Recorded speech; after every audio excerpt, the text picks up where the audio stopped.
हाँ जी दोस्तों, तो कैसे हो आप सभी प्यारे बच्चों। टाइम हो रहा है 6:30 AM और मैं आपके लिए वीडियो को शूट कर रहा हूँ। और ये वीडियो सभी टर्म 2 वाले CBSE बच्चों के लिए बहुत ज़्यादा इम्पोर्टेंट है। यस, क्योंकि प्यारे बच्चों जैसा कि अगर आप लोग CBSE का ऑफिशियल सर्कुलर देखिएगा तो वो ये बोलता है कि एग्जाम बच्चों का टर्म 2 का मार्च एंड अप्रैल के मंथ में लिया जाएगा। तो सभी स्कूल वाले ये एक्सपेक्ट करके चल रहे हैं कि अराउंड 20 मार्च के आसपास आप सभी का टर्म 2 का एग्जाम CBSE कंडक्ट करवाने वाला है।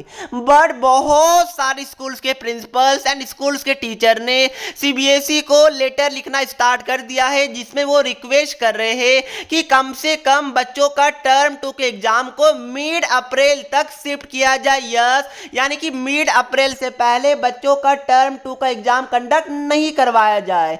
रीजन क्या है कि टाइम ओनली 2 मंथ्स का ही बचा हुआ है और 2 मंथ्स में स्कूल वाले को सिलेबस कंप्लीट करवाना, क्योंकि सिलेबस तो कंप्लीटली डिफरेंट है। टर्म 1 वाला सिलेबस टर्म 2 में नहीं पूछा जाएगा।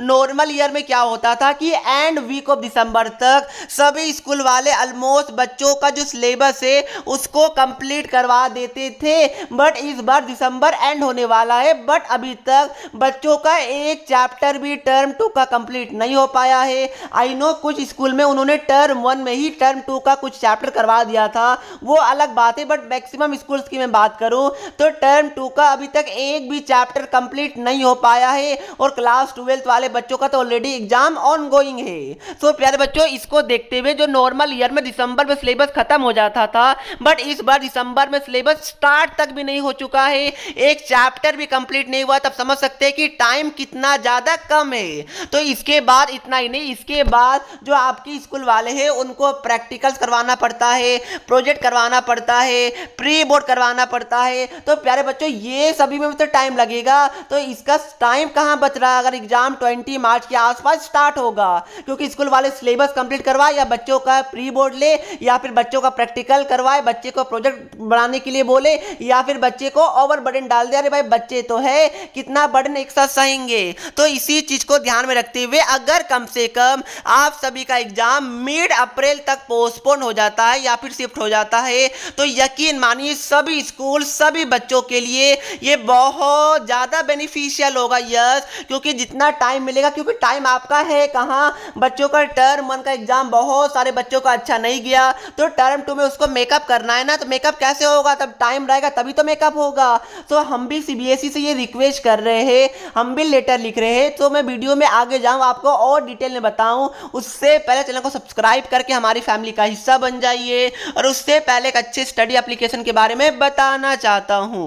8400 जी हाँ, याद कर लीजिए ये व्हाट्सएप नंबर, क्योंकि अब चाहे आपका मैथ्स का या फिजिक्स केमिस्ट्री बायो का कोई भी डाउट्स हो, अब उसका आंसर मिलेगा आपको अपने व्हाट्सएप पर। बस आपको डाउटनट का 8400 का व्हाट्सएप नंबर अपने मोबाइल में सेव कर लेना है। उसके बाद चैट को ओपन कीजिए, क्वेश्चन का फोटो खींचिए, उसको क्रॉप कीजिए और 5 सेकंड के अंदर वीडियो सॉल्यूशन मिल जाएगा। क्लास 6 से लेकर 12th IIT JEE mains advance NEET और CBSE और अदर स्टेट बोर्ड के लिए है। तो लेट क्यों कर रहे हो, 8400 पे अपने क्वेश्चन का आंसर इमीडिएटली पाओ। आगे देखिए प्यारे बच्चों, हम स्कूल्स के टीचर्स एंड स्कूल्स के प्रिंसिपल्स क्या बोल रहे हैं CBSE को वो मैं बता दूं। तो सबसे पहले जो टर्म 2 का एग्जाम है वो बच्चों के लिए टर्म 1 से भी ज्यादा इंपॉर्टेंट है। यस, क्योंकि पता है बहुत सारे बच्चों का टर्म 1 अच्छा नहीं गया, पहली बार 100% ऑब्जेक्टिव क्वेश्चन पूछे गए थे, तो बच्चे को उस टाइप ऑफ प्रिपरेशन में थोड़ा सा तो टाइम लगेगा।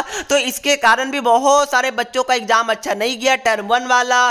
टर्म 2 बहुत ज्यादा इंपॉर्टेंट इसलिए बच्चों के लिए हो जाता है ताकि वो अपना फाइनल रिजल्ट अच्छा कर सके। और इतना ही नहीं, जो स्कूल से उनका ये भी मानना है कि जैसा कि इस बार मैक्सिमम क्लासेस बच्चों का ऑनलाइन हुआ है तो ऑनलाइन में बच्चे का प्रॉपर फोकस नहीं रहता है, हम भी अपना 100% दे के क्लासेस नहीं ले पाते, यानी कि जो ऑनलाइन क्लासेस होता है वो 100% इफेक्टिव नहीं होता और ये आपको पता होगा। और बात रहा ऑफलाइन का, तो जैसा कि बहुत सारे स्कूल्स में ये रूल है कि ये कंपलसरी नहीं है कि बच्चे ऑफलाइन मोड में क्लासेस को अटेंड करें, तो बहुत सारे बच्चे ऑफलाइन मोड में क्लासेस अटेंड नहीं कर रहे हैं कोविड के डर से, ओमिक्रॉन के डर से। तो इसके कारण भी जो ऑफलाइन मोड में क्लासेस है वो भी अच्छे तरीके से नहीं हो पा आया है तो ऑनलाइन इफेक्टिव है नहीं, ऑफलाइन में सभी बच्चे आ नहीं रहे हैं, तो उस केस में इतने कम टाइम में बच्चों का सिलेबस, देखिए सिलेबस कंप्लीट करवाना एक बड़ा डील नहीं है, बट बच्चे को समझ में आ जाए उस तरीके से सिलेबस को कंप्लीट करवाना, उसमें टाइम लगता है। इसलिए स्कूल वाले सीबीएसई से ये रिक्वेस्ट कर रहे हैं। आगे इतना ही नहीं, आगे और भी ज्यादा इंपॉर्टेंट पॉइंट है वो मैं आपको बताऊं, जैसा कि टर्म 1 का एग्जाम आपका कंप्लीटली एमसीक्यूज फॉर्मेट में हुआ था, बट अचानक से बच्चे जो 6 महीना या फिर 4 मंथ एटलीस्ट एमसीक्यूज फॉर्मेट में प्रिपरेशन कर रहे थे, अब अचानक से जो टर्म 2 होगा वो सब्जेक्टिव पैटर्न में होगा। यस, आगे देखिए कुछ हो जाए वो अलग बात है, बट अभी के लिए टर्म 2 का एग्जाम आपका सब्जेक्टिव पैटर्न में होगा। तो आप बच्चे को लिखना भी सिखाना पड़ेगा कि कॉपी को कैसे प्रेजेंट किया जाए, आंसर को कैसे लिखा जाए, कैसे लेट वाला लाइन लिखा जाए, या लिखते हैं ना लेटेस्ट कंसीडर्ड वाला, तो ये सभी अब आपको ना एक सेंटेंस में वर्ड में प्रॉपर वर्ड में लिखना पड़ेगा अपने आंसर्स को। तो उसके लिए बच्चे रेडी नहीं है, क्योंकि बच्चे एक अलग रास्ता में चले चुके थे, बच्चे चल गए थे एमसीक्यू फॉर्मेट वाले रास्ता में। अब अचानक से बच्चे को सब्जेक्टिव पैटर्न के लिए प्रिपेयर करने के लिए एटलीस्ट टाइम तो चाहिए, कम से कम 2-3 प्री बोर्ड होगा या रिव्यू टेस्ट होगा, तभी तो बच्चे इस वाले पैटर्न के साथ कंफर्टेबल हो पाएंगे। सो प्यारे बच्चों, ये सभी बहुत बड़ा चैलेंज है जो स्कूल के हाथ में है, तो इसलिए मैं भी यानी कि हम भी on the behalf of schools मैं सीबीएसई से रिक्वेस्ट करूंगा, on the behalf of school teacher, on the behalf of school principal and on the behalf of students की कम से कम टर्म 2 एग्जाम को मिड अप्रैल तक शिफ्ट किया जाए। अगर ऐसा किया जाता है तो बच्चों का सिलेबस अच्छे तरीके से कंप्लीट हो सकता है। सिलेबस नहीं, बच्चों का प्रॉपर प्री बोर्ड भी कंडक्ट करवाया जा सकता है। इतना ही नहीं, बच्चों का प्रैक्टिकल जो अराउंड 1 मंथ तक चलता है इसको भी अच्छे तरीके से लिया जा सकता है। उसके बाद बच्चे टर्म 2 एग्जाम को फोड़ के भी आ सकते हैं, जो टर्म 1 खराब गया उसको मेकअप भी कर सकते हैं, क्योंकि देखिए ना सीबीएसई का जो टर्म 1 का रिजल्ट या फिर जो भी बोलिए ओएमआर शीट वो ऑलरेडी मिड जनवरी में आ रहा है, तो उसके बाद टाइम ही कितना बचता है बताइए, तो इतने कम टाइम में कैसे हो पाएगा। तो definitely CBSE as a student friendly board I know कि वो जरूर हमारी बातों को, जरूर स्कूल के बातें को सुनेंगे और जरूर एक नेसेसरी एक्शन इस पे लिया जाएगा। मे भी एग्जाम को शिफ्ट किया जा सकता है, जैसे ही कुछ होगा मैं आपको अपडेट करूंगा, बट फिलहाल आप लोग ये मान के चलिए कि आपका एग्जाम 20 मार्च के आसपास स्टार्ट हो जाएगा। अभी तो आपको यही मान के प्रिपरेशन करना है, बट हम आपकी वॉइस को भी आगे तक लेके जाएंगे। स्कूल वाले भी बोल रहे हैं डेफिनेटली जरूर कुछ ना कुछ हो सकता है। तो दोस्तों यही आपके लिए अपडेट था। आपका क्या मानना है कि एग्जाम को 20 मार्च से स्टार्ट किया जाए या फिर 15 अप्रैल से? प्लीज आप लोग मुझे कमेंट करके बता दीजिएगा, मैं आपके कमेंट का वेट करूंगा। और दोस्तों चैनल को सब्सक्राइब करके नोटिफिकेशन बेल को ऑन जरूर कीजिएगा, क्योंकि बहुत बड़ा अनाउंसमेंट गिव अवे का हमारे चैनल पे आ रहा है, तो डेफिनेटली उसमें आप लोग पार्टिसिपेट जरूर कीजिएगा। तो मिलते हैं नेक्स्ट वीडियो में, तब तक के लिए पढ़ते रहिए। जय हिंद, जय भारत।